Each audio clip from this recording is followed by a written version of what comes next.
in her name, Babalon. Tonight, I wish to examine the divine feminine in Thelema. For many who come to Thelema, and especially those whose first experience is the O.T.O, the main female deity openly worshipped is Nuit. In fact, the entire first chapter of our central text, Liber Albel Legis, or the Book of the Law, is written in her voice or from her perspective. She is also integral and present in the main public ritual of the O.T.O, Liber 15, the Gnostic Mass. The priest invokes her in his approach to the veiled altar.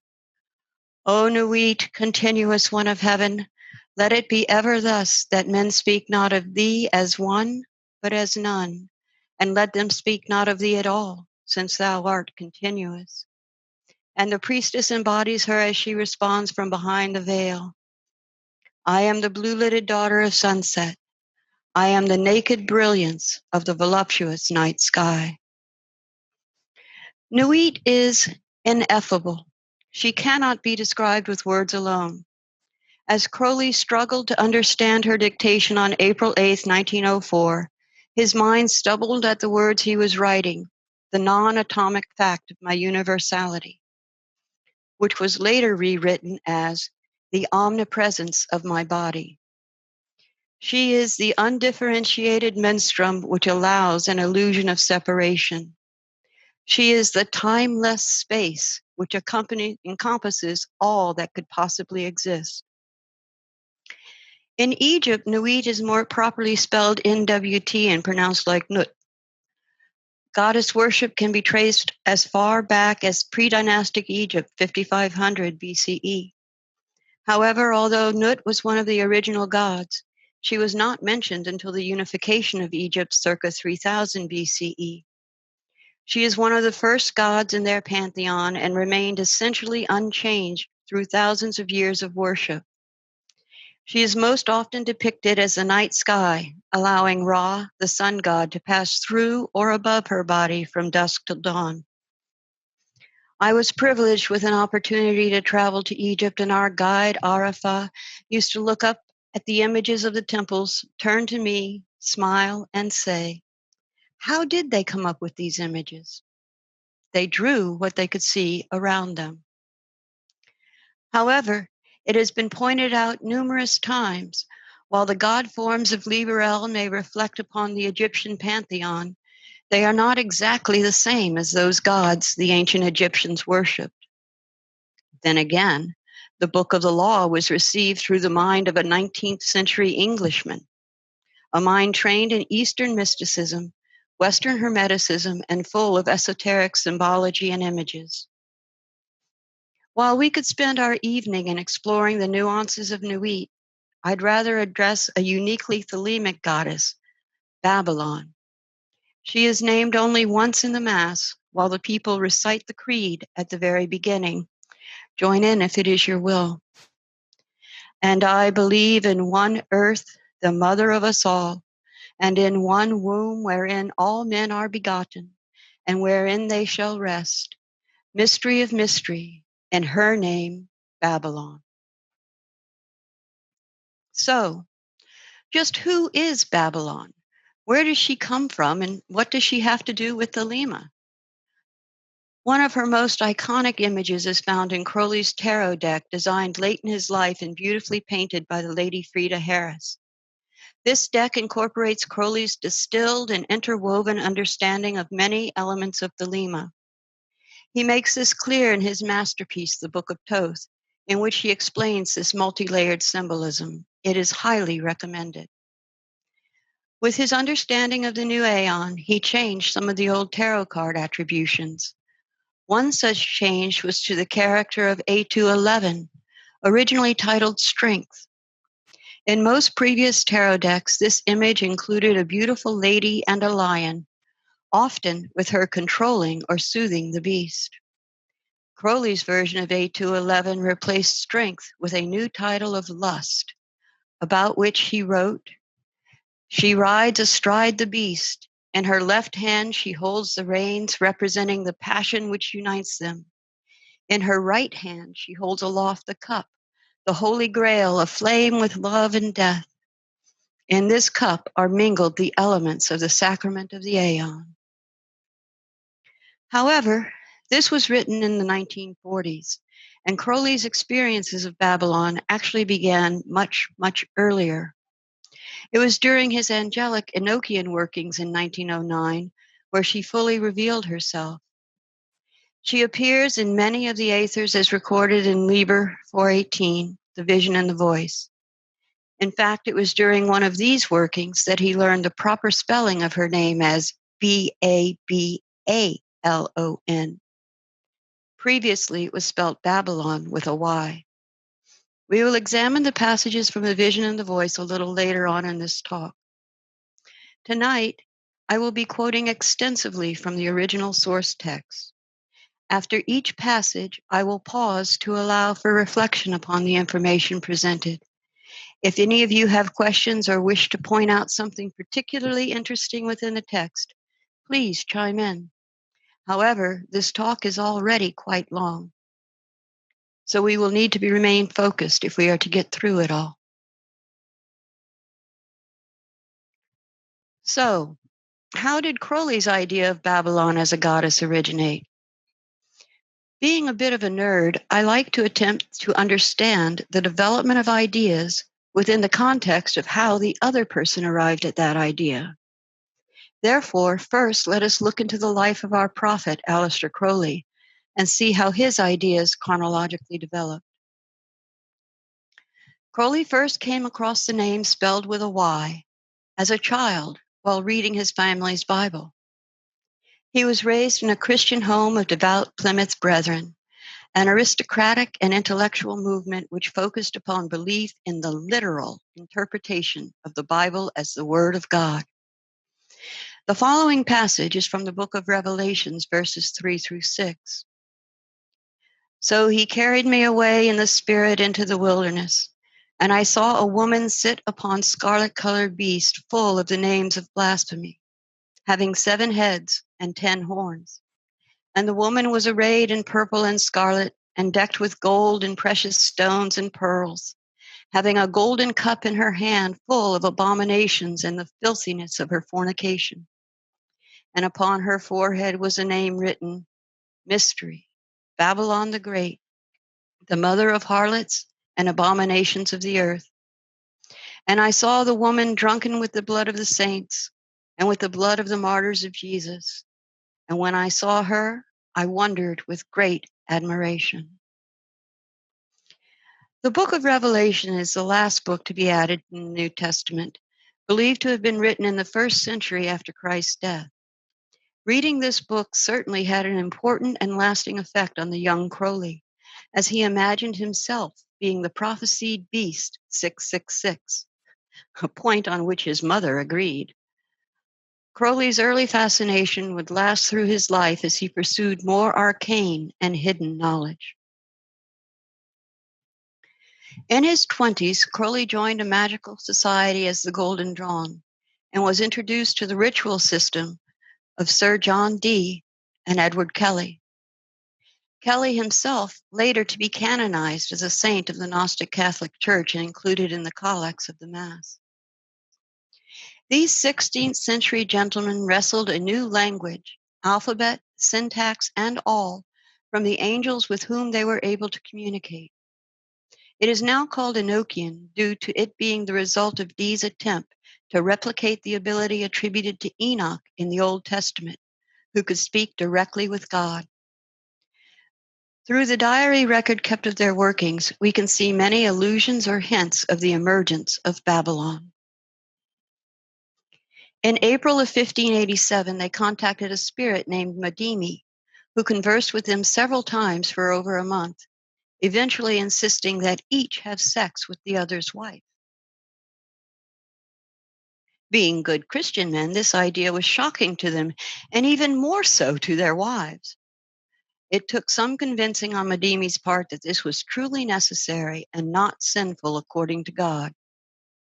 On May 23rd, after fulfilling the requirement, Madimi again came to them in their working, but only briefly, before Kelly reported another woman had come into the vision. He described her appearance as All her attire is like beaten gold. She hath on her forehead a cross crystalline. Her neck and breast are bare unto her dugs. She hath a girdle of beaten gold slackly buckled unto her with a pendant of gold down to the ground. She then gave a speech that is known today as the Daughter of Fortitude, which begins, I am the daughter of fortitude, and ravished every hour from my youth. For behold, I am understanding, and science dwelleth in me. And the heavens oppress me. They covet and desire me with infinite appetite. Few or none that have earthly have embraced me, for I am shadowed with the circle of the stone, and covered with the morning clouds. My feet are swifter than the winds, and my hands are sweeter than the morning dew. My garments are from the beginning, and my dwelling place is in myself. The lion knoweth not where I walk, neither do the beasts of the field understand me. I am deflowered, and yet a virgin. I sanctify, and am not sanctified. Happy is he that embraceth me, for in the night season I am sweet, and in the day full of pleasure. My company is a harmony of many cymbals, and my lips sweeter than health itself. I am a harlot for such as ravish me, and a virgin with such as know me not. For lo, I am loved by many, and I am a lover to many, and as many as come unto me, as they should do, have entertainment. On a bit of a side note, it is perhaps interesting to know that in the Enochian language received by Dee and Kelly, Babylon means wicked, and Babylon is translated as harlot. Anyway, back to our young man, Aleister Crowley. Armed with ceremonial magic techniques he learned in the Golden Dawn, late in 1900 he went on a trip to Mexico where he took the 33rd degree in Scottish Freemasonry. While there, he made his first attempt to scry or have visions of the Enochian aethers. He was only able to reach the outer two levels, the 30th and 29th aethers, before stopping, as the visions themselves told him he was not yet prepared to go further. He would not pick up his work with the aethers for almost a decade. It was a very busy decade. To name just a few milestones in this time, in 1901, he went with his mentor from the Golden Dawn, Alan Bennett, to Ceylon and then Kandy, working with him on Buddhist practices of meditation and yoga. He climbed mountains with Oscar Eckenstein and learned to control his mind. He returned to Boleskine and became disenchanted with it all, to elope and become married in late 1903. In April of 1904, he received the Book of the Law in Egypt, thus changing the course of the rest of his life. Of note, 1907 was a dizzying output of magical workings and insights. In fact, most of the other inspired texts or holy books of Thelema were received, and he developed his own magical order with Bennett, the AA. He thus became more fully prepared. It was in November of 1909 that he set off into the desert outside of Algiers. In his autohagiography, known today as the Confessions of Aleister Crowley, the first two sections of which he published in 1929 under the title The Spirit of Solitude. The last four parts would not be published until 1969. In part 4, Crowley described his undertaking as, I had no special magical object in going to Algiers, which I reached on November 17th. As my cella, I took Frater Omnia Vincam, a neophyte of the AA, disguised as Victor Newberg. We merely wanted to rough it a bit in a new and interesting corner of the planet of which we were parasites. I cannot imagine why or how the idea came to me. Perhaps I happened to have in my rucksack one of my earliest magical notebooks, where I had copied with infinite patience the 19 calls or keys obtained by Sir Edward Kelly from certain angels and written from his dictation by the Queen Elizabeth's astrologer, with whom he was working. The sixth book of their magical workings was translated by Kasuban and is one of the very few genuine and interesting works of magic of any period.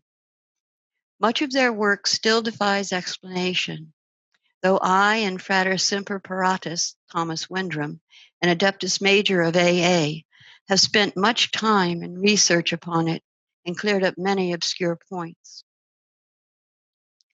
My method of obtaining the vision and the voice was as follows. I had with me a great golden topaz set in a Calvary cross of 6 squares, made of wood painted vermilion, engraved with a Greek cross of 5 squares charged with the rows of 49 petals. I held this as a rule in my hand. After choosing a spot where I was not likely to be disturbed, I would take this stone and recite the Enochian key. And, after satisfying myself that the invoked forces were actually present, made the topaz play a part not unlike that of the looking glass in the case of Alice. It is interesting to note that he did not use any of the ceremonial magic used by either the Golden Dawn or the method of D. N. Kelly for these workings. Crowley's Scrying of the Aethers was later published as Liber 418, The Vision and the Voice, as a special supplement to the Equinox, Volume 1, Number 5 in 1911. These workings would dramatically affect the rest of his life's magical work. Through these visions, he became more familiar with the goddess and even learned the proper spelling of her name. The first hint of Babalon occurs on the second night of the scryings, or the 27th ether. O mother, wilt thou never have compassion on the children of men? Was it not enough that the rose should be red with the blood of thine heart, and that its petals should be 7 by 7? We will discuss more on this and other of her formulas later. The arrival of the great beast of Revelations is discussed in the 25th ether. In describing his attributes, one bit is particularly relevant to Our Lady. And his 8 heads are of the charioteer of the west, yet in him is the woman that devoureth with her water all the fire of God. This charioteer will play a large part in Crowley's imagery. In his Confessions, Crowley described his experience of the 19th Aether and its revelation. In the 19th Aether appeared an angel who revealed herself as appointed to lead me personally through the initiation appointed. At the time, I hardly understood this. I could not imagine that my personal progress could have any connection with what I still supposed to be purely objective phenomena.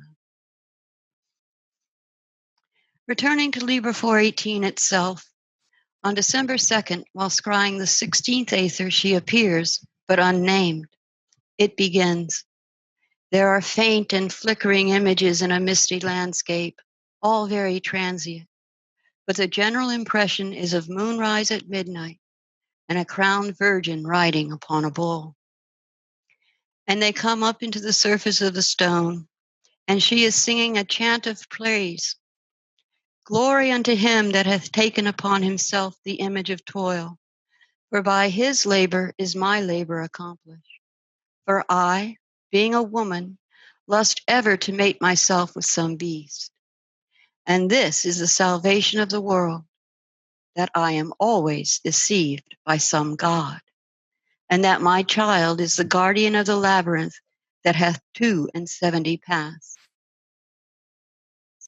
And the virgin that rode upon the bull cometh forth, led by all those angels of the holy sevenfold table, and they are dancing round her with garlands and sheaves of flowers, loose robes and hair dancing in the wind. And she smiles upon me with infinite brilliance, so the whole aether flushes warm. And she says with subtle sub-meaning, pointing downwards, by this, that.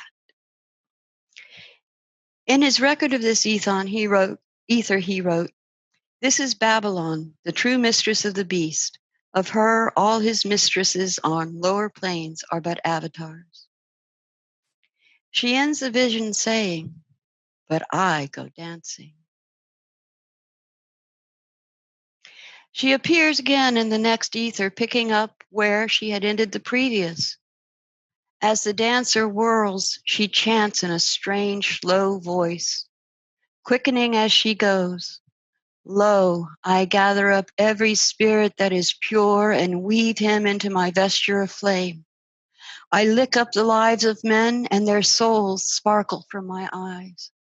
I am the mighty sorceress, the lust of the spirit, and by my dancing I gather from my mother Nuit the heads of all them that are baptized in the waters of life. I am the lust of the spirit that eateth up the soul of man. I have prepared a feast for the adepts, and they that partake thereof shall see God. What a woman. Babylon is more fully discussed in the 12 Aethers, which is narrated by a charioteer. Let him look upon the cup whose blood is mingled therein, for the wine of the cup is the blood of the saints. Glory unto the scarlet woman, Babylon, the mother of abominations, that rideth upon the beast, for she hath spilt their blood in every corner of earth, and lo, she hath mingled it in the cup of her whoredom. With the breath of her kisses hath she fermented it, and it hath become the wine of the sacrament, the wine of the Sabbath, and in the holy assembly hath she poured it out for her worshippers, and they had become drunken thereon, so that face to face they beheld my Father. Thus they are made worthy to become partakers of the mystery of this holy vessel, for the blood is the life. So sitteth she from age to age, and the righteous are never weary of her kisses. And by her murders and fornications she seduceth the world. Therein is manifested the glory of my Father, who is truth. This wine is such that its virtue radiateth through the cup, and I reel under the intoxication of it. And every thought is destroyed by it. It abideth alone, and its name is compassion. I understand by compassion the sacrament of suffering partaken by the true worshippers of the highest. And it is an ecstasy in which there is no trace of pain. Its passivity equals passion, is like giving up of the self to the beloved. This is the mystery of Babylon, the mother of abominations, and this is the mystery of her adulteries. For she hath yielded up herself to everything that liveth, and hath become a partaker in its mystery. And because she hath made herself the servant of each, therefore is she become the mistress of all. Not as yet canst thou comprehend her glory.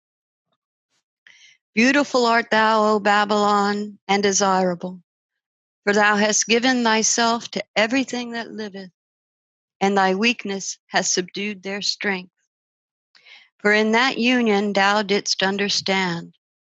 Therefore art thou called understanding, O Babylon, Lady of the Night.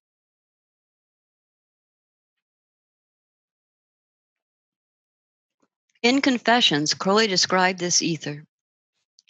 The 12th ether describes the city of the pyramids, whose queen is called Babylon, the scarlet woman, in whose hand is a cup filled with the blood of saints. Her ecstasy is nourished by the desires which the masters of the temple have poured from their hearts for her sake. In this symbolism are many mysteries concealed.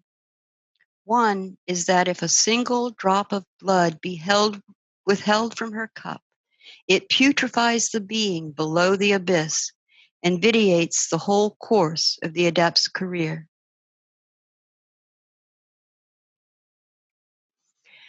It was not until the 10th Aether that the correct spelling of her name was received.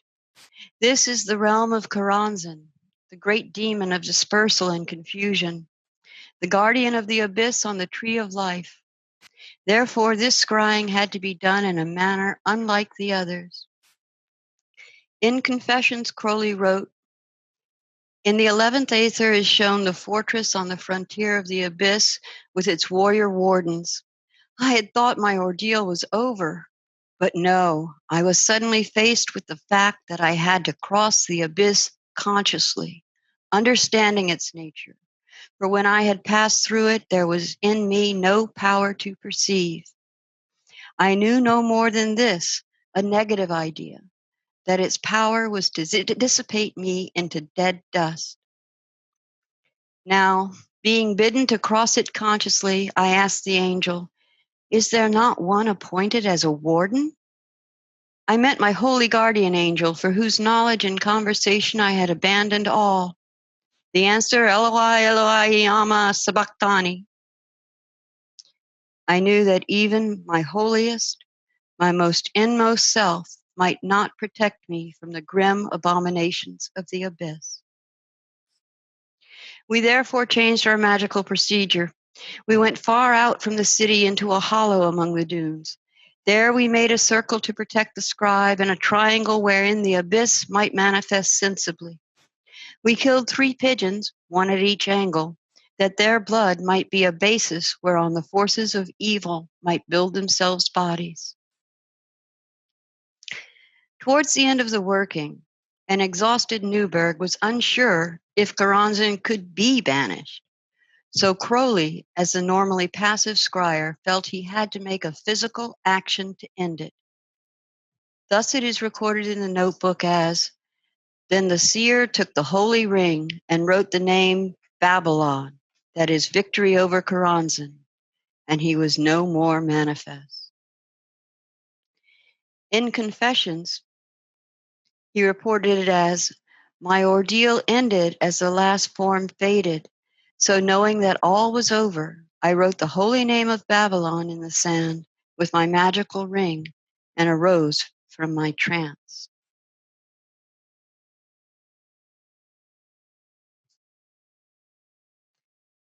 The 9th ether begins with a hymn to the beast and then a vision of the daughter of Babylon, who is also Babylon herself in the formula of Tetragrammaton. And this palace is nothing but the body of a woman, proud and delicate, and beyond imagination fair. She is like a child of 12 years old. She has very deep eyelids and long lashes. Her eyes are closed or nearly closed. It is impossible to say anything about her. She is naked. Her whole body is covered with fine gold hairs that are the electric flames, that are the spears of mighty and terrible angels, whose breastplates are the scales of her skin. And the hair of her head that flows down to her feet is the very light of God himself. Of all the glories beheld by the seer in the ethers, there is not one which is worthy to be compared with her littlest fingernail. For although he may not partake of the ether without the ceremonial preparations, even the beholding of this ether from afar is like the partaking of all former ethers. The seer is lost in wonder, which is peace. And the ring of the horizon above her is a company of glorious archangels, with joined hands that stand and sing. This is the daughter of Babylon the beautiful, that she hath borne unto the Father of all, and unto all hath she borne her. This is the daughter of the King. This is the Virgin of eternity. This is she that the Holy One hath wrested from the giant time, and the prize of them that have overcome space. This is she that is set upon the throne of understanding. Holy, holy, holy is her name, not to be spoken among men. For Kore they have called her, and Malkuth, and Betula, and Persephone. In the 6th Aether, she appears again, and a voice cries, "Cursed be he that shall uncover the nakedness of the Most High, for he is drunken upon the wine that is the blood of the adepts, and Babylon hath lulled him to sleep upon her breast, and she hath fled away and left him naked. And she hath called her children together, saying, Come up with me, and let us make a mock of the nakedness of the Most High." And the first of the adepts covered his shame with a cloth, walking backwards, and was white. And the second of the adepts covered his shame with a cloth, walking sideways, and was yellow. And the third of the adepts made a mock of his nakedness, walking forwards, and was black. And these are the three great schools of the Magi, who are also the three Magi that journeyed unto Bethlehem. And because thou hast not wisdom, thou shalt not know which school prevaileth, or if the three schools be not one.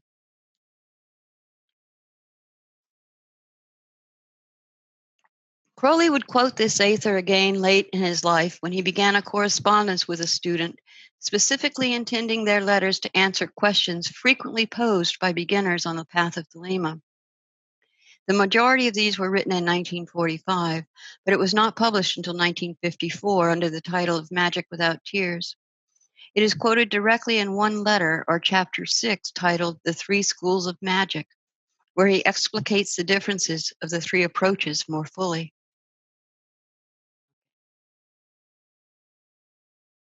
Babalon shows up again in the fourth ether. Beneath his feet is the kingdom, and upon his head the crown. He is spirit and matter. He is peace and power. In him is chaos and night and pan. And upon Babylon his concubine, that hath made him drunk upon the blood of the saints, that she hath gathered in her golden cup, hath he begotten the virgin, that now he doth deflower. And this is that which is written: Malkuth shall be uplifted and set upon the throne of Bina. And this is the stone of the philosophers, that is set as a seal upon the tomb of Tetragrammaton. And the elixir of life, that is distilled from the blood of the saints. And the red powder, that is the grinding up of the bones of Karanzan.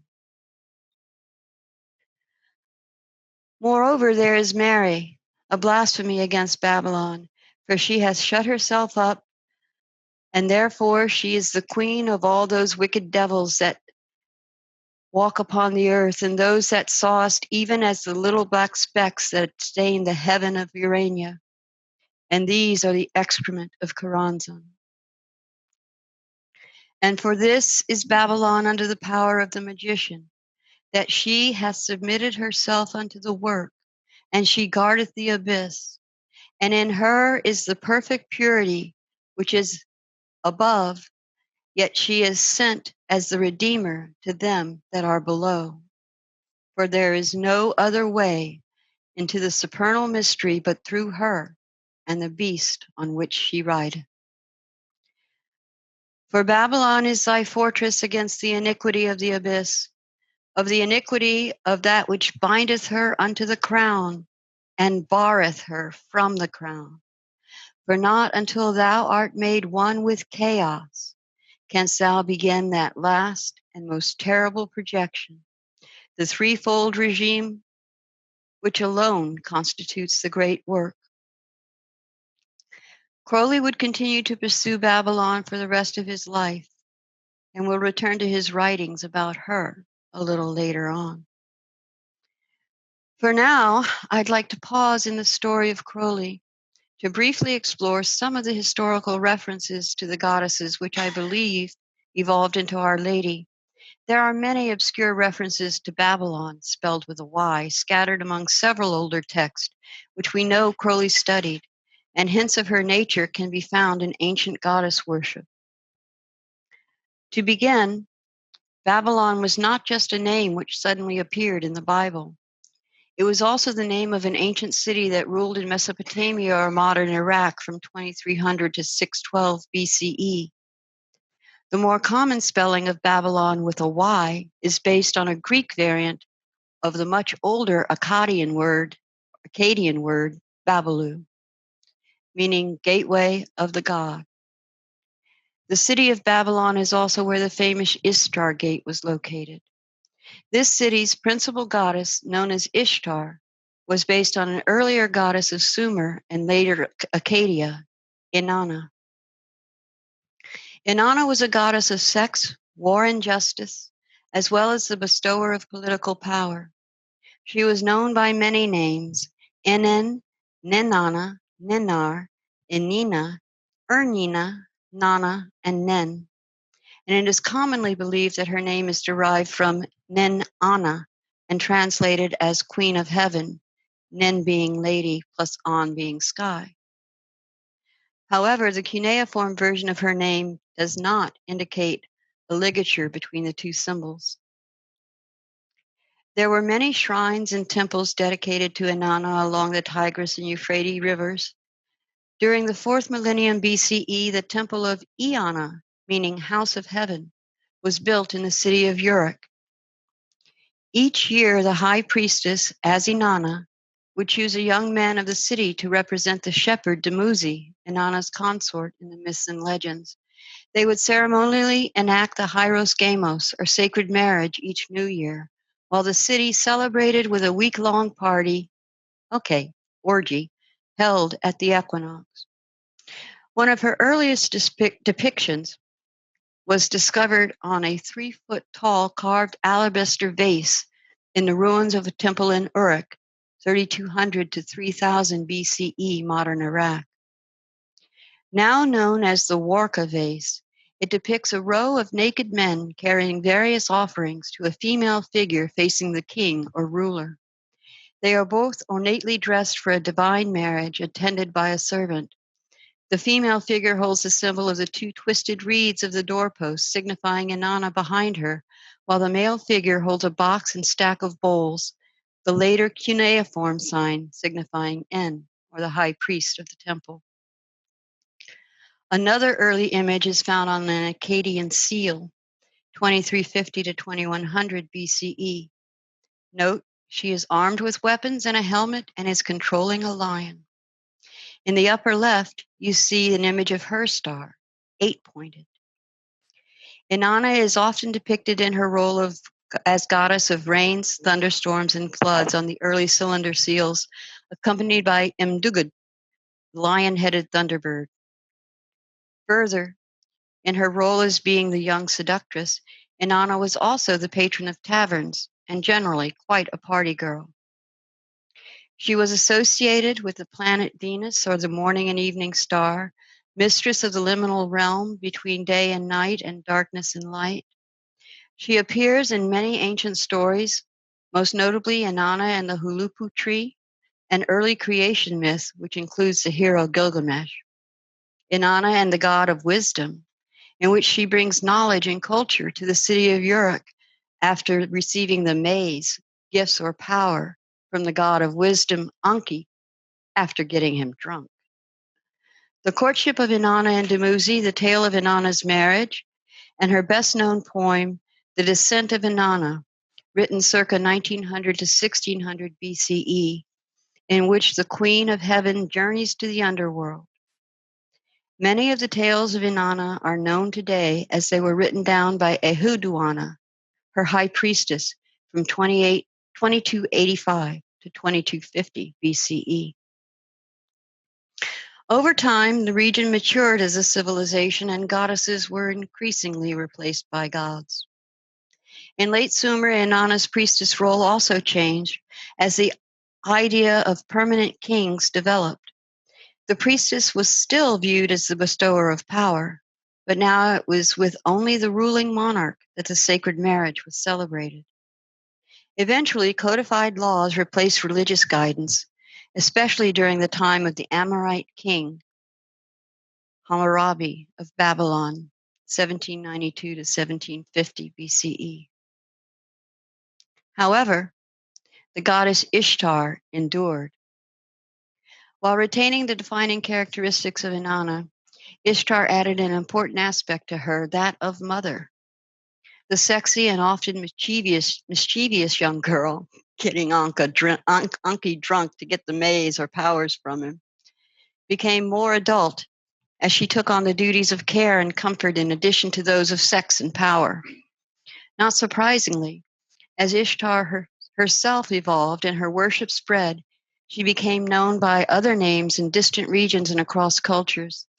She was known as Ashtoreth or Astarte in Canaan, whom the Greeks later associated with Aphrodite or the Roman Venus. Ishtar was worshipped as the great goddess of fertility and sexuality, but she was also a goddess of war and death. Furthermore, she was called the Great Whore, and sacred prostitution was part of her cult. Is it any wonder that many early Christian writers associated Ishtar with the figure of Babylon in John's Revelation? Ishtar has also been associated with the Egyptian goddess Isis, who emerged around the same time. Isis was worshipped as one of the earliest in the pantheon of the Egyptians, being the wife of Osiris, mother of Horus, and sister of Nephthys. She is first referenced in the 5th dynasty, 2465 to 2325 BCE, and mentioned many times in the Pyramid text, 2350 to 2100 BCE. I personally find it interesting that in Crowley's handwritten manuscript of Liber L 122, "Now therefore I am known to ye by my name Nuit, and to him by a secret name which I will give him when at last he knoweth me. Since I am infinite space and the infinite stars thereof, do ye also thus bind nothing. Let there be no difference made among you between any one thing and any other thing, for thereby there cometh hurt." When he originally received the text, madly writing down the words, the above section, "I am infinite space and the infinite stars," had only the words "I" in infinite capitalized.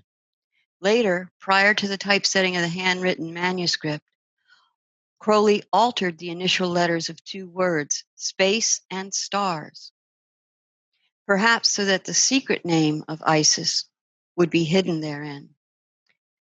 Thus, while not directly named in Liber L, Isis is there. There is one other antecedent which I'd like to point out, as I feel it is also an indication of the agency of Babylon.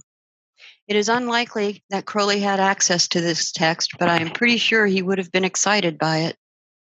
In 1945, a collection of ancient Greek scrolls, known as the Nag Hammadi Library, was discovered. It consists of a collection of early Gnostic writings dated to approximately 350 CE, only a couple hundred years after John's revelation. One of the Coptic manuscripts found therein reads almost as if the goddess Babylon herself were speaking. This piece, known today as Thunder Perfect Mind, is written in the form of an extended monologue in which an immanent divinity speaks a series of paradoxical statements, alternating between first-person assertions of identity and direct address to the audience. These paradoxical utterances echo the early Greek identity riddles. Distinct from other writings, it is a non-epistolic, non-narrative, unmediated divine speech. For now, let us return to Babylon and Crowley's developing grasp of her nature. We left off in the desert in 1909, and, as previously mentioned, Crowley continued to pursue the goddess throughout his life, and many of his writings address, mention, and utilize her name. However, we need briefly to return to our seminal text, Liber Vel Leges. When he received the Book of the Law back in 1904, Babylon was not directly mentioned in the dictation. However, she can be found hidden within Liber L, as Crowley acknowledged her to be the Scarlet Woman referenced therein, especially after discovering this was one of the titles of Babylon in the vision of the 12th ether. Let's look how the Scarlet Woman is portrayed in Liber L, as it was received earlier. The first reference to the Scarlet Woman can be found in Chapter 1, the chapter associated with Nuit, verses 15 and 16. "Now ye shall know that the chosen priest and apostle of infinite space is the prince priest, the beast.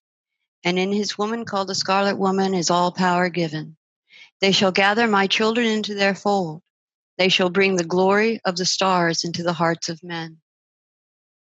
We already know that Crowley saw himself as the beast from his childhood association with the book of Revelation. Thus, for him, the beast woman was Babylon. In his commentary to this verse, written around 1920, Crowley wrote, "The authority of the beast rests upon this verse. I am inclined, however, to believe that the beast and the scarlet woman do not denote persons, but are the titles of office, that of Hierophant and High Priestess, Vow and Gimel. Else it would be difficult to understand the next verse. In the third chapter of Liber El, we find both a stern warning and a promise of reward regarding her in verses 43 and 45. Let the scarlet woman beware. If pity and compassion and tenderness visit my heart, if she leave my work to toy with old sweetnesses, then shall my vengeance be known. I will slay me her child. I will alienate her heart. I will cast her out from men as a shrinking and despised harlot. She shall crawl through dusk-wet streets and die cold and an hunger. But let her raise herself in pride. Let her follow me in my way. Let her work the work of wickedness. Let her kill her heart. Let her be loud and adulterous. Let her be covered with jewels and rich garments. And let her be shameless before all men. Then I will lift her to pinnacles of power. Then will I breed from her a child mightier than all the kings of earth. I will fill her with joy. With my force she shall see and strike at the worship of Nu. She shall achieve Hadit.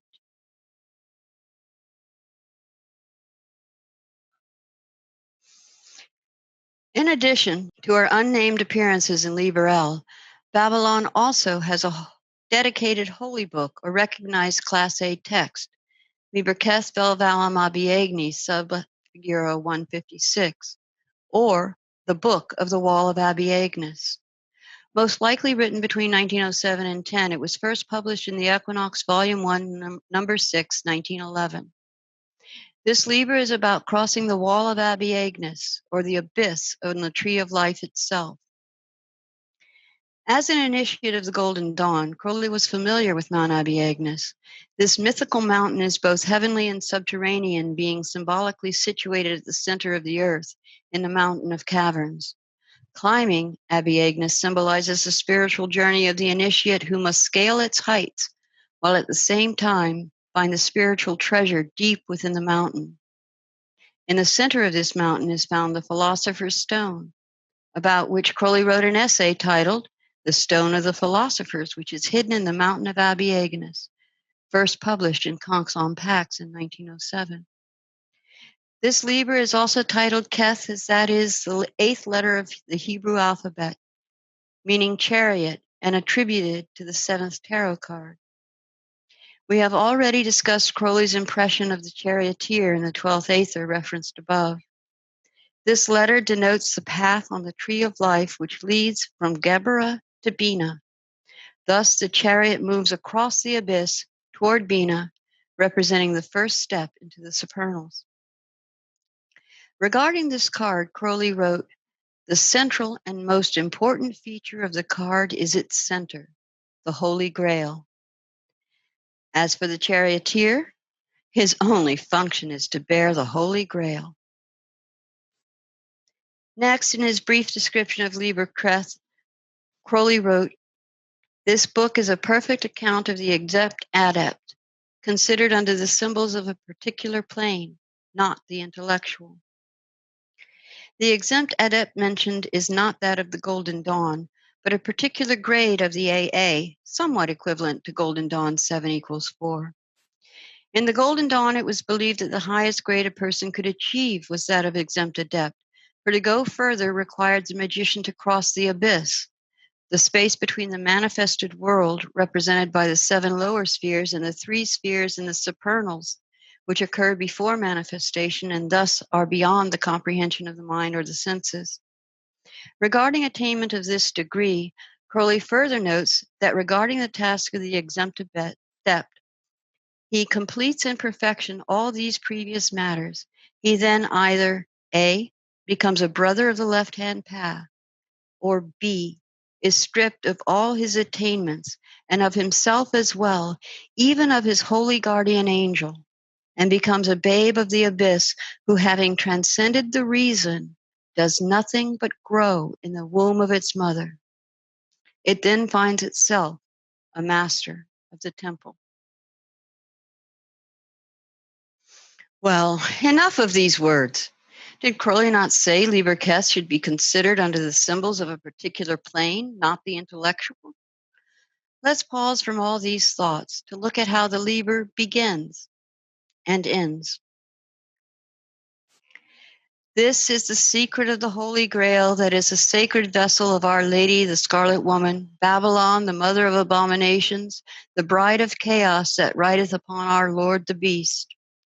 Thou shalt drain out thy blood, that is thy life, into the golden cup of her fornication. Thou shalt mingle thy life with the universal life. Thou shalt not keep back one drop. Wherefore I charge you that ye come unto me in the beginning. For if ye take but one step on this path, ye must arrive inevitably at the end thereof. This path is beyond life and death. It is also beyond love. But that ye know not, for ye know not love. And the end thereof is known not even unto Our Lady, or to the beast whereon she rideth, nor unto the Virgin her daughter, nor unto Chaos her lawful lord. But unto the crowned child is it known? It is not known, if it be known. Therefore unto Hadit and unto Nuit be the glory in the end and the beginning, yea, in the end and the beginning.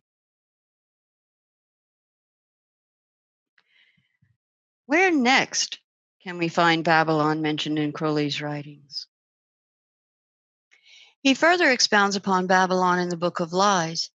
Chapter 49, titled Warata Blossoms, is written 1912-ish.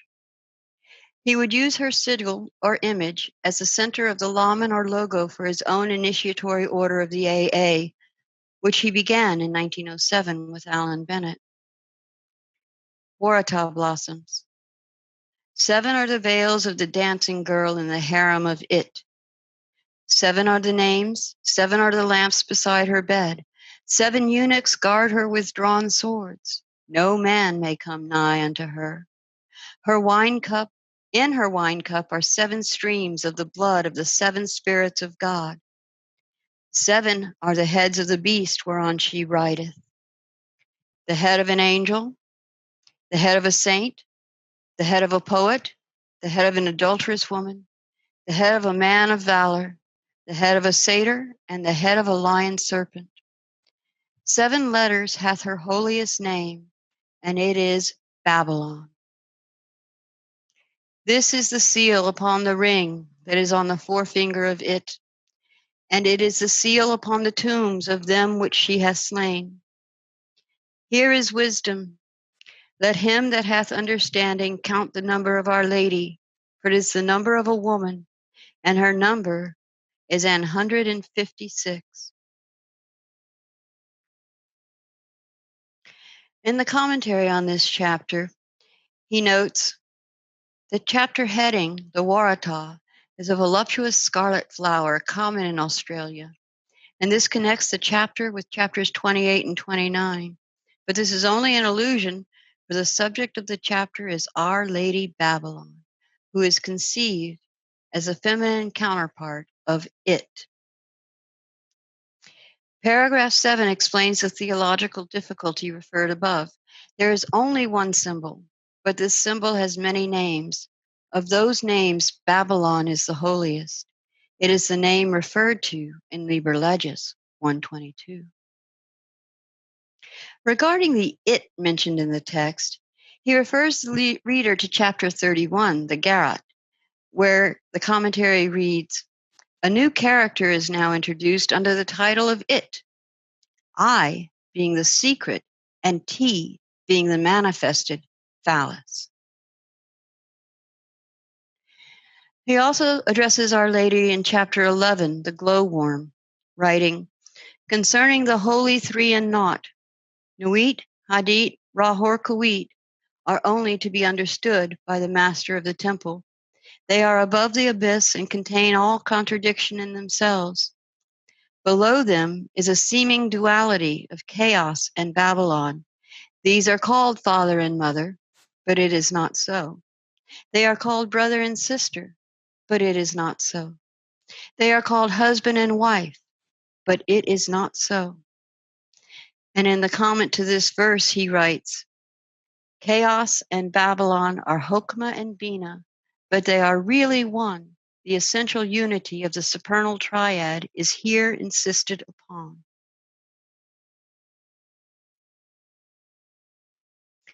In 1918, Crowley wrote a series of letters to his magical son, Frater Akkad, Charles Stansfeld Jones, titled Liber Aleph, Bell 111, or the Book of Wisdom and Folly, which he optimistically planned to be the next volume of his serial publication, or the Equinox, Volume 4.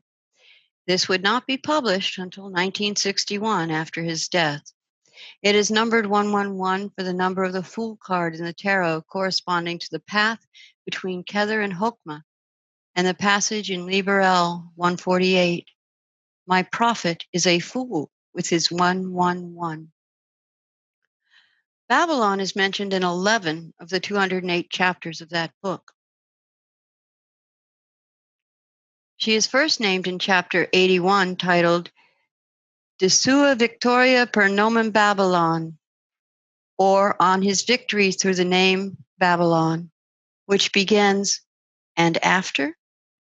This dawn, for I have toiled through the night in my great love and care of thee. How is it with me? It is well, for I have found myself.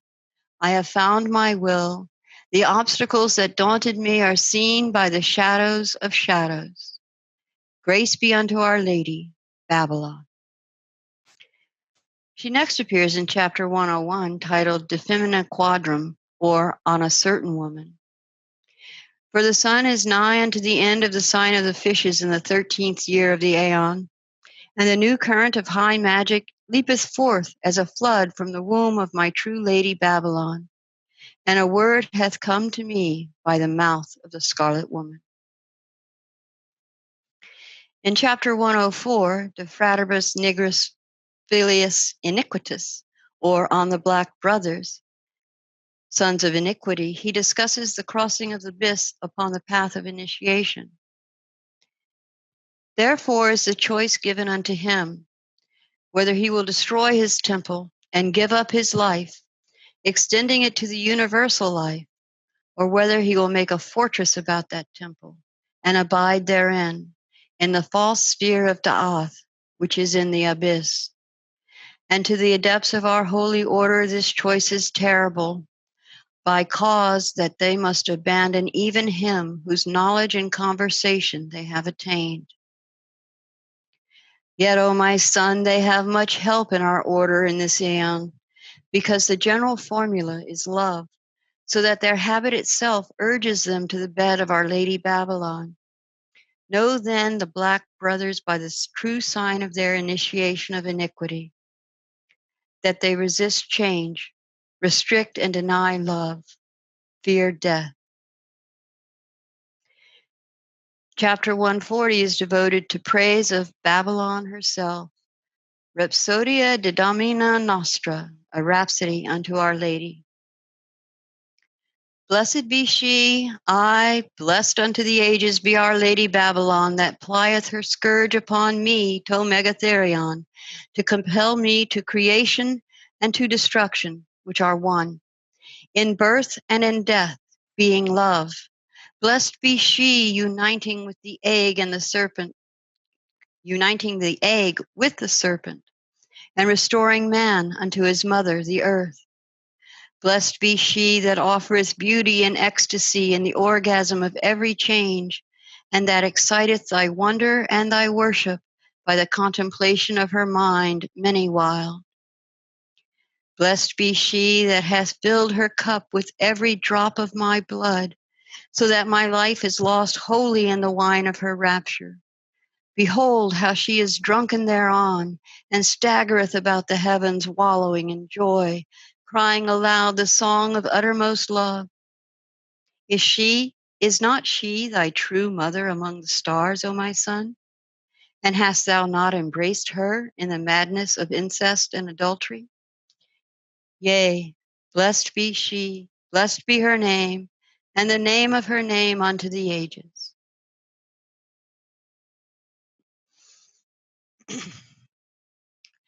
Further references to Babylon are scattered throughout Crowley's magnum opus, Magic in Theory and Practice, which he began in 1912 and first published as 4 parts in 1929.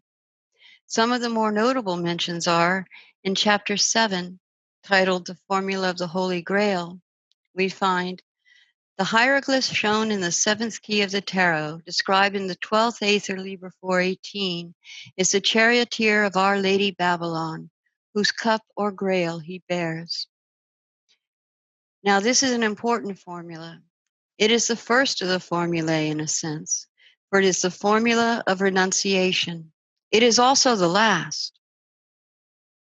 There is no moral implication here, but to choose A implies to refuse not A. At least that is so below the abyss. This cup is said to be full of the blood of the saints. That is, every saint or magician must give the last drop of his life's blood to that cup. It is the original price paid for magic power. And if by magic power we mean the true power, the assimilation of all force with the ultimate light, the true bridle of the rosy cross, then is that blood the offering of virginity, the sole sacrifice well pleasing to the Master, the sacrifice whose only reward is the pain of childbearing unto him. But here the formula implies much more even than this, for it is his whole life that the Magus offers to Our Lady. The cross is both death and generation, and it is on the cross that the rose blooms. The full significance of these symbols is so lofty that it is hardly fitted for an elementary treatise of this type. One must be an exempt adept and have become ready to pass on before one can see the symbols even from the lower plane. Only a master of the temple can truly understand them. The formula of Thelema may be summarized thus. Theta, Babylon and the beast conjoined. Epsilon, unto Nuit. Lambda, the work accomplished in justice. Eta, the Holy Grail. Mu, the water therein. Alpha, the babe in the egg. Harpocrates on the lotus.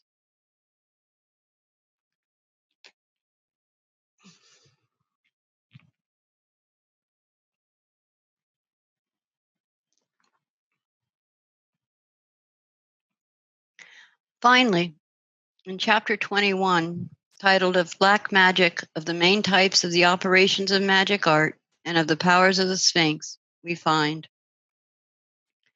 as far as the grade of exempt adept, they are on the same path as the White Brotherhood. For until that grade is attained, the goal is not disclosed. Not so the masters of the temple, that sit of piles of dust in the city of the pyramids, awaiting the great flame that shall consume dust to ashes.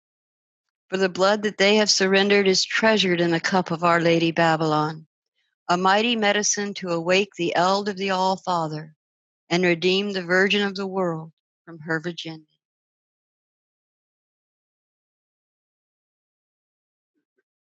Sorry.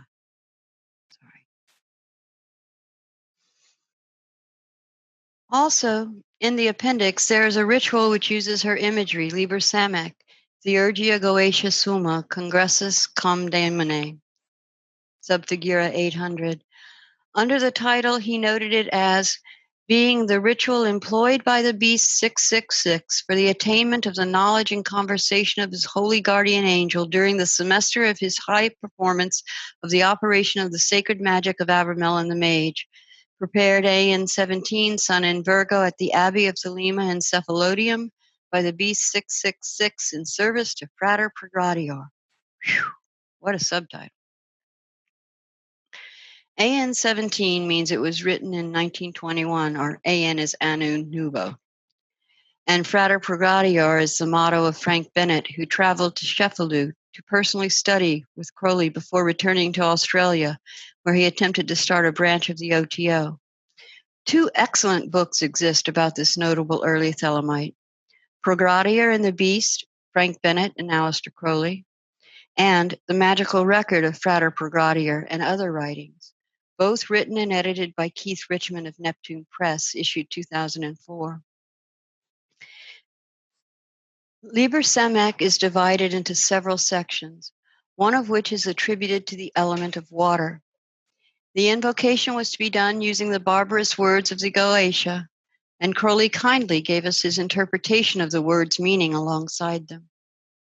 In section D, attributed to the element of water, we find, "Hear me, thou the wheel, thou the womb that containeth the Father O, thou the sea, the abode, Babylon, thou woman of whoredom, thou gate of the great God On, thou lady of the understanding of the ways. Hail thou the unstirred, hail sister and bride of On, of the God that is all and is none by the power of 11. Thou treasurer of Eo, thou virgin twin-sexed, thou secret seed, thou inviolate wisdom, abode of the light, of the Father, the Son, of Hadith, of the spell of the Aeon of Horus, Our Lady of the Western Gate of Heaven, mighty art thou." The conception is of water glowing, inhabited by a solar phallic dragon serpent of a Neptunian nature. I'll have one. She appears again in section E, attributed to the element of spirit, Zabriam. Ho for the sangreal, ho for the cup of Babylon, ho for mine angel pouring himself forth within my soul.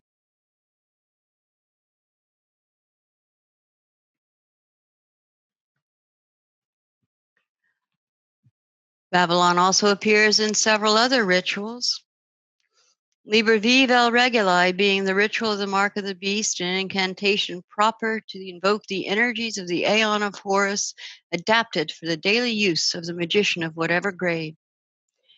In this ritual, the first gesture has vertical and horizontal components, after which Crowley notes, "Thus shall he formulate the sigil of the grand hierophant, but dependent from the circle." Babylon is part of the horizontal. Let him touch the Savitsana and the Muladhara chakra, crying Babylon. She is also part of the circumambulization. Proceeding as before, let him make in the west the averse pentagram whereby water is invoked. Pointing the wand to the center of the pentagram, let him call upon Babylon. Let him give the sign Mulier. The feet are widely spread and the arms raised so as to suggest a crescent. The head is thrown back. The attitude of Baphomet. Isis in welcome, the microcosm of Vitruvius. In a footnote to Liber Reguli, Crowley mentions the stele 666 showing the gods of the Aeon, while strength is a picture of Babylon and the beast, the earthly emissary of those gods. Strength, of course, referring to the tarot card. She also appears in both published versions of the Star Ruby. This ritual was first published in the Book of Lies as chapter 25. Of this ritual, Crowley noted it as an improved form of the lesser ritual of the pentagram. Our Lady is called upon during the circumambulations around the temple. Advance to the east, imagine strongly a pentagram aright in thy forehead, drawing thine hands to the eyes, fling it forth, making the sign of Horus, retire thine hand in the sign of Horpakrat. Go round to the north and repeat, but scream Babylon. However, by the time of the second publication in the appendix of Magic in Theory and Practice, 1929, it had been retitled as Liber 25, The Ritual of the Star Ruby. There were different deities called upon.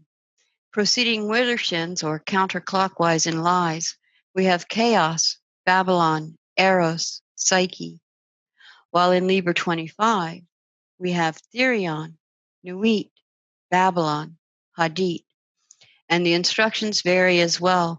Go round to the west, and repeat, but whisper Babylon.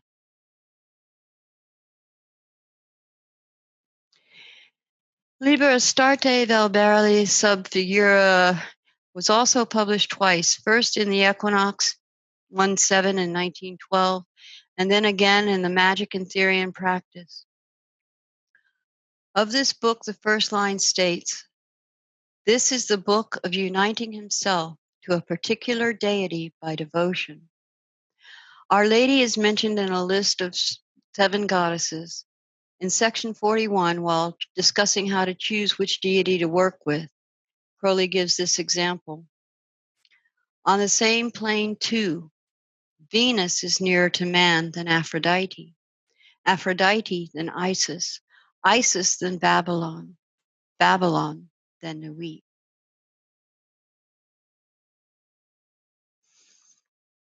This brings us to the last book published by Crowley, the Book of Thoth, which we have quoted from several times before. We have now covered the majority of the primary source material written by Crowley about Babylon. There is more, much more even, scattered among his writings, but the above are the most notable in my opinion. In the time since Crowley was alive, research and understanding on Babylon has continued to develop. Even while he was alive, his students and other early Thelemites took Our Lady to heart, and an outpouring of ideas emerged. One such early Thelemite was Jack Parsons, born Marvel Whiteside Parsons, a member of both the O.T.O and AA. Jack undertook a series of magical workings on March 26, 1946 to March 2nd, 1946, to manifest Babylon in human form upon the earth. When Crowley learned of this in a letter later that March, he was alarmed. He responded with, "I get fairly frantic when I can contemplate the idiocy of these louts." Jack, however, felt his working was successful, as a red-headed woman, Marjorie Cameron, arrived, whom he soon incorporated into the workings. The results of these are the source for his posthumously published record, Liber 49, the Book of Babylon. It begins, "Yea, it is I, Babylon, and this is my book, that is the 4th chapter of the Book of the Law." Sadly, Jack would die in an explosion while working in his home laboratory. His story is fascinating and tangential, but quite long. Exploring the current understanding of Babylon today would be quite an endeavor. We are now 73 years post-Crowley, or the equivalent of 3 generations. Babylon has moved further into worldview, both within and outside of self-identified Thelemites, even to many who have never heard of the name of Aleister Crowley. Just the last 2 decades has seen an explosion of research, rituals, and new organizations, all devoted to Our Lady and written from a multitude of perspectives.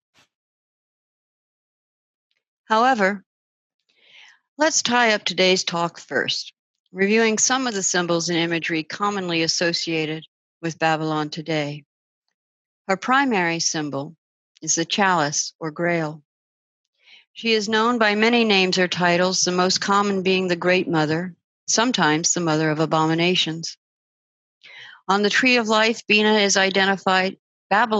is identified with Bina, the 3rd Sephirah, located above the veil of the abyss, which takes the energy emanating from Kether and directed through Hokmah into actual manifestation upon this earthly plane. The sphere also represents the Great Sea and such mother goddesses as Isis, Bhavani, and Ma'at. And as Bina, she is also reflected in Malkuth, or the sphere of matter manifested as the eternal Virgin. Thus, Babylon, as the Great Mother, represents matter itself, a word which is derived from the Latin word for mother. She is the physical mother of each of one of us, the one who provided us with material flesh to clothe our naked spirits. She is the archetypal mother, the great yoni, the womb of all that lives through the flowing of blood. She is the great sea, the divine blood itself, which cloaks the world and which courses through our veins. And she is Mother Earth, the womb of all life that we know. In addition to her divine role as goddess, Babylon is also one Earth. She is both our world itself And through her aspect as the Scarlet Woman, she manifests in or through anyone taking or holding the spiritual office or role. She is self-proclaimed by whatever human embodies her, being of infinite character, as she, and she alone, defines herself in each and every particular situation. She is no longer just the sexy, manipulative party girl of Inanna, although for many years now men cannot seem to stop projecting such fantasies upon her. Nor is she simply the responsible and married mother of Ishtar. She is both, and far more. In my humble opinion, it is useful to remember that when Aleister Crowley died, he vacated the office of the beast. Both offices continue in any current dualistic or polarized pair of working Thelemites. In Western occultism, much can be learned by applying Hebrew Kabbalah and Gematria, both by plotting the ideas explored upon the Tree of Life and through the substitution of their numbers for letters and totaling them to reveal more related details about the word being explored. Our Lady's name, known previously as Babalon with a Y, changed one letter, thus resulting in a new number, or 156. There are many things to be gleaned from this. By replacing the letters, the word all, A-L, appears in the center. The whole then naturally breaks into B-A-B-A-L-O-N. B-A-B, Bab, is Arabic for a door or gate. Al is the key of Liber Legis. On is the name of the Egyptian city that the Greeks called Heliopolis, the city of the sun, and plays a major part in the magical systems created by Crowley. On is also invoked in the Gnostic Mass. Let this offering be borne upon the waves of Aether to our Lord and Father the Sun, that travellest over the heavens in his name, On. 156 is also the number of squares on each of the four angelic tablets received by Dee and Kelly. The Golden Dawn would later ascribe the traditional four elements, fire, water, air, and earth, to these watchtowers, these tablets themselves being associated with the city of pyramids, as they portrayed each square being the truncated base of a pyramid. Further, by reduction, 156, or 1 plus 5 plus 6, equals 12. It was in the 12th Aether that the charioteer announced her coming, albeit still written with a Y. There are also the 12 banners of gods in the angelic system of invocation. Further reduction, or 1 plus 2 equals 3, or the number of Bina on the tree of life, and the number of the Hebrew mother letters, Shen, fire, Aleph, water, Aleph, air, Mem, water. Finally, I'd like to point out what is for me the most personally important aspect of Babalon for the modern Scarlet Woman. It rectifies many of the Edwardian and male-dominated themes which today seem ridiculously sexist and old aeonic regarding the proper place for both men and women. In Liber L, chapter 3, verse 45, we are told, I will fill her with joy. With my force she shall see and strike at the worship of Nu. She shall achieve Hadit. For me, this verse shows the unique power of Babalon as a goddess, her ability to achieve the state of being Hadit, often referred to as the seat of consciousness and will itself, the one in the center who is never known. This is something Babalon, or you or I as a Scarlet Woman, can be or experience. And yet Nuit herself can never experience, as she is unable to remove herself from the everything else which is her body. In one sense, Nuit's essence is all possibility of space and time, thus she encompasses all points, localities of other. any idea of separation arises within Hadith. Further, as Crowley himself was an old Aeon prophet, he could never truly understand the feminine, being hampered by his times and upbringing. But he was able to touch and comprehend some of the importance associated with the rise of Babylon. Often, when confronted by those new to Thelema about the trappings of the old Aeon religions found in our Thelemic texts, I reply, to remove the taint of Christianity from Thelema, explore the feminine in the Thelema. Well, I have now spoken for well over an hour and a half straight.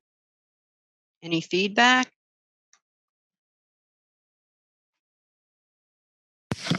Questions? I got a Comments? lot out of that, and I have a question. Uh-oh.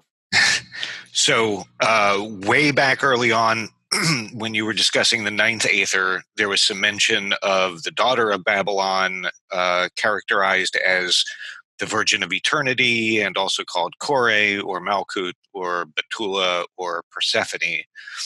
And just a moment ago, you were quoting Crowley about Venus being closer to us than Aphrodite, Aphrodite than Isis, Isis than Babylon, Babylon than Nuit. Yep. Given the position of Isis in that list as like the kind of the next step down from Babylon, do you have any thoughts on equivalence of any of those names with the daughter of Babylon? Like, do you think it would be a fair characterization to consider Isis or Venus or Aphrodite as daughters of Babylon in that ninth Aether sort of sense, or is that a little more specifically the Kore Persephone archetype? No, I think Crowley was just throwing out names that were familiar names that hinted at elements of Babylon. And, I mean, you can be Babylon too, Keith. Well, yes, there's that, but I'm thinking more at the, god and goddess level. When he was talking about it in the devotion, what he's talking about is it's easier to touch things closer to us than things farther away. So that's why Nuit is the farthest away, and Venus is the closest, that kind of thing. So when you put things on a spectrum, you could name for, the one God of all or whatever, or you could go and devote to your deity a different lesser deity that you are more attuned with. Adrian, do you want to ask your question? My question is about the reference to the 72 paths. Was that in the 12th ether? 16th ether, was it? I'm just trying to make sure I took notes right. The 72 paths would more than likely refer to the tree of life, right? Just to follow up, so was the reference in the Liver 418 on the 16th ether? Marlene mentioned it early on in the talk. Yeah. In the talk, it's saying while scrying the 16th ether. Yes, perfect. And that's where there are faint and flickering. I can't find it on the slides because I'm not good at finding things on slides. Any other questions? No. All right. Chris is waving at us, but I didn't want to just jump in because there's so many people. So speaking of, I really, really adored your statement at the end that when you're trying to get rid of, the taint of Christianity, if you will, of old Aeonic practices, seek the feminine in Thelema. That's fabulous. Do you have any either recommendations or devotional practices you would recommend along those lines? Oh, dear. Well, while Marlene ponders that one, the first thing that comes to my mind is Liber Astarte. Yeah.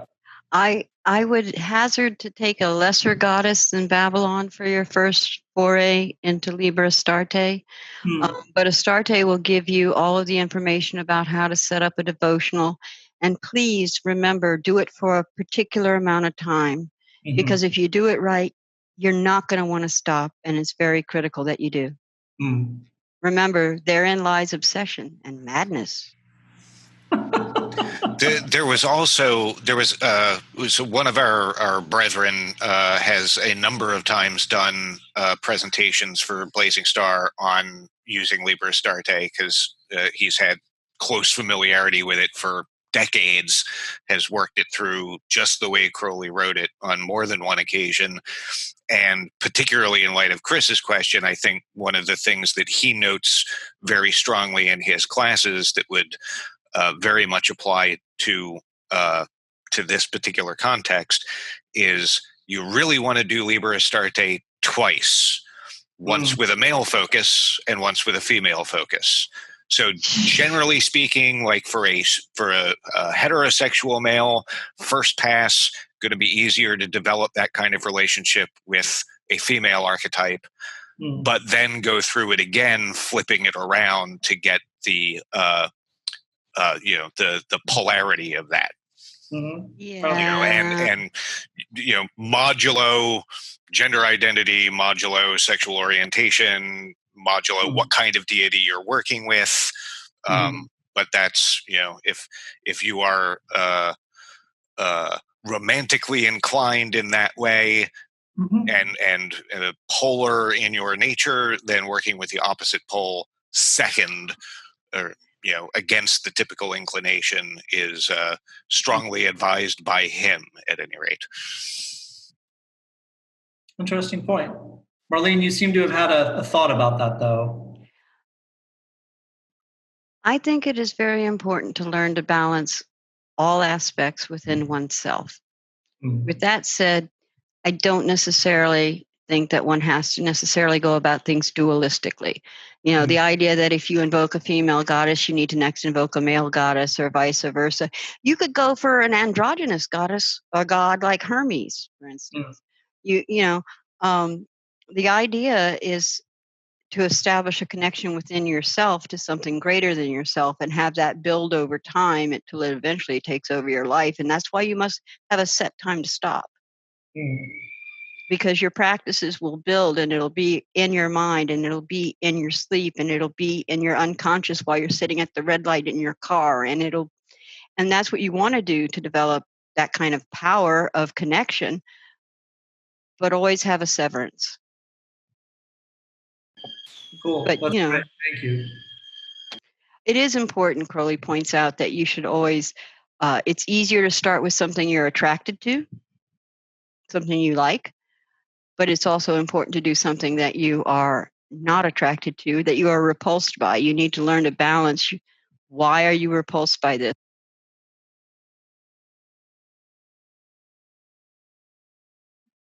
We lost you, Marlene. You muted, I think. Okay. Did you hear any of that? Okay, good. I have a question. This might sound stupid, but can you hear me, Marlene? Yes, I can. A lot of people refer to Babalon as a goddess. Like, we think of like archetype gods and goddesses, like, oh, here's the statue of Hecate, that sort of thing. And I find it kind of cringy, because to me, I feel like Babalon is a concept. Or would you disagree with that? She's a force of nature. I mean, we as humans tend to personify everything that comes around us. It's called projection. So it makes it easier to turn it into a thing, rather than Babalon is the function of fertility in some aspects. She is that which enables the egg and the sperm to join. She is that attraction, that force that will take everything. And she's not a sexy kitten. Babalon is an old whore sitting on that throne waiting for it all to come, because she's seen it all, she's been it all, she's done it all, and she's still there. Thank you. No, thank you. I hope that you had fun. Thank you, Marlene. Yay.